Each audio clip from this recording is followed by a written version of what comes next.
소식입니다. 오늘부터 새롭게 시작하는 코너인데요. 박진우 리포터가 준비하셨어요. 네, 그렇습니다. 우리 주변에서 발생하는 사건들을 다시 한번 꼼꼼하게 정리해보고 이를 통해서 재발 방지 대책을 강구해보는 사건의 재구성 시간입니다.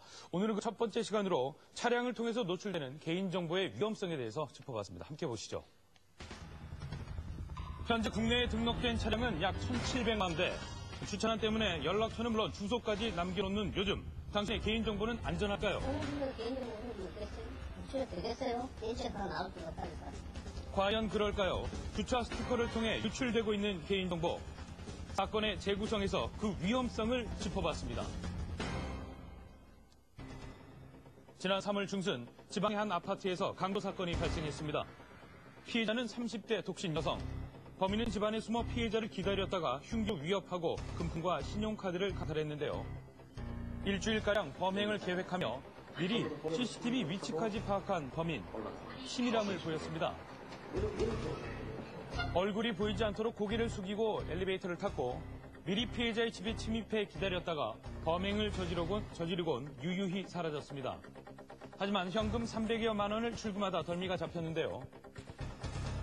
경찰 조사 결과 범인은 30대 후반 남성. 충격적인 것은 버젓이 전자잠금 장치를 열고 들어갔다는 겁니다. 어떻게 가능했을까요? 동호수를 이제 확인해놨다가 자기 집에서 인터넷을 검색해가지고 거기에서 피해자 인적사항을 확인해가지고 아파트 출입문부 비밀번호에 조합시켜가지고 그래 열고 들어간 겁니다. 또한 경찰에 따르면 범인은 운동 삼아 오가던 이 길에서 주차된 피해자의 차량을 자주 봐왔다는데요. 차량에 이제 그 아파트 등록증이라든가 그런 걸 보면 호수하고 전화번호가 나오니까 그걸 보고 아마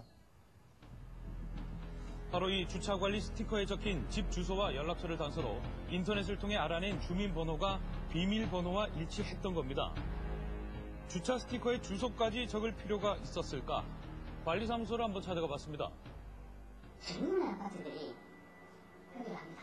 한두 대가 아니기 때문에 우리가 한 2,000대가 넘습니다.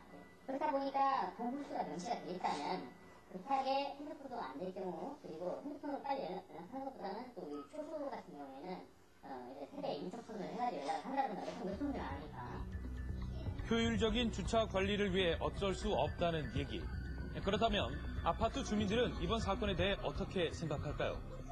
현관문에 자동으로 번호, 비밀번호 받고 우리 시계나 신분. 결혼기념일 생일. 대부분이 저렇게 하는 거예요? 무섭고직한 일이에요. 등록키를 바꿔버리고 안에 고리를 하나 다시 달고 싶어요. 사건이 발생한 아파트 현관에는 이렇게 전자잠금 장치의 비밀번호에 대한 주의사항이 붙어 있었습니다. 자, 그렇다면 개인정보 유출 문제에 있어 다른 지역의 실정은 어떨까? 경인 지역의 아파트를 무작위로 골라 주차 등록 스티커를 살펴봤는데요. 차량 등록증엔 휴대전화 번호는 물론 아파트 동호수가 노출된 것이 다반사. 스티커만 보고도 어느 지역 아파트인지 파악이 가능했고요. 심지어는 이렇게 명함까지 놓여 있어 직장 위치까지 알 수 있었습니다. 또한 인터넷상에는 주차관리 스티커를 보고 어느 지역의 아파트인지 묻는 글이 있었고 댓글을 통해서 파악도 가능했는데요. 주차 등록 스티커로 인한 개인정보 유출, 주민들의 생각은 어떨지 들어봤습니다. 동호수가 개인정보 그런 거 있겠어요? 내가 전화를 안 받는 경우도 많거든요. 진짜 아침 같은 경우. 그럼 내가 2층이나 5층이나 뛰어 올라가가지고 좀 자유로운 그러나 주차 연락처로 인한 흉악한 사건은 의외로 말이 일어나 주의가 필요합니다. 앞서 봤던 강도 사건 외에도 크게 두 가지 유형이 있는데요. 첫 번째, 여성을 표적으로 삼은 범죄. 정체불명의 사람에게서 불쾌한 음란 전화와 스토킹에 시달리는 것은 물론이고 여보세요? 네, 아가씨. 차를 이렇게 세워놓으시면 어떡해요. 차 좀 빼주세요. 아, 예. 주차된 차를 빼달라며 여성을 유인해 인면수심에 성폭행을 한 사건까지 있었습니다.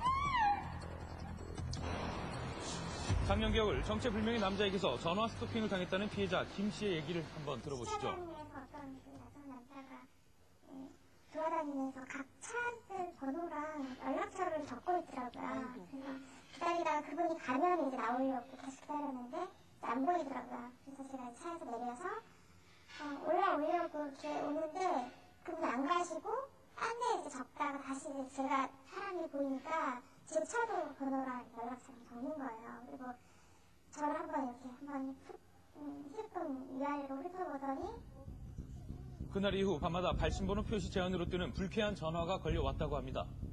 어제 그날 이쁘던데. 네? 누구세요? 시간 되면 어디서 전화하는 전화할까? 누구시냐고요? 네? 저것도 참 보통 어제 고역이 주차장에서 아니군요. 본 남자. 그렇죠. 자, 예전에는 화려하고 예쁜 소품으로 차 안을 장식했었지만 그날 이후 휴대전화 번호를 바꾼 것은 물론 여성 운전자로 보일 만한 소품들도 모두 없앴다는데요. 주차 예절로 남겼던 전화번호로 인해 이젠 배달 음식도 꺼리고 낯선 이에 대한 두려움마저 생겼다고 합니다. 안 남기고요. 뭐 회사 자리 번호라던가 남자 번호로 작성해놓는다던가 그렇게 많이 바꿔요. 자, 둘째는 개인정보 유출로 인한 피해인데요. 문자 메시지함에 빗발치는 홍보성 스팸 문자들. 홍보 차원에서 이번에 저희가 무료 여행권을 보내드리고 있습니다. 자, 이와 같은 보이스피싱처럼 금융사기에 노출된 적 한 번쯤은 경험해 보셨을 겁니다. 실제로 조직적으로 이런 개인정보를 수집하고 있다는데요. 아르바이트를 해봤다는 제보자를 만나봤습니다. 건당 70원이었는데요. 이게 1시간쯤 정도 마음 먹고 돌아다니면 1시간에 100개 정도도 무리 없이 할 수 있었어요. 그러니까 이게 환산하면 1시간에 7,000원이거든요. 아르바이트 사이트를 통해 일을 처음 접하게 됐다는 제보자. 일은 생각보다 어렵지 않았고 수입도 괜찮았다고 얘기하는데요. 골목에 보면 차가 많잖아요. 차가 많으니까 괜히 수첩 보내고 적고 그러면 사람들이 쳐다보니까 그냥 휴대폰에다가 메모를 해가지고 사장님 번호를 이렇게 적고요. 그다음에 휴대폰 번호를 막 이런 식으로 적는 거예요. 하지만 왠지 찜찜한 생각에 중도에 그만뒀다고 합니다. 자, 이처럼 주차관리 스티커 한 장에서 유출되는 소중한 개인정보들. 그로 인한 피해를 막을 수 있는 방법은 과연 무엇일까? 첫째는 차량의 주소나 명함 등 자세한 신상 정보를 노출하지 않는 것인데요. 실례로 서울의 한 아파트에서는 관리자만이 알 수 있는 숫자를 조합해 암호화된 주소를 사용하고 있었습니다. 정말 문제가 있다면 이런 관리사무소나 이런 쪽을 통해서 알아볼 수 있는 거고 아무래도 저희한테는 더 좋다고 봐야죠. 두 번째, 반드시 연락처를 적을 수밖에 없다면 개인 관련 정보는 비밀번호로 쓰지 않는 것. 세 번째, 그리고 별도의 번호를 사용하는 방법도 있습니다. 서비스 이용하시는 고객분들 중에 한 70~80% 대부분 여성 고객분들이시죠. 정보화 시대에 나를 식별하는 개인정보, 내 손에서부터 꼼꼼히 지켜야겠습니다. 자기의 정보 관리를 철저히 하는 것이 이러한 범죄의 피해자가 되지 않는 첩경이라고 할 수 있습니다.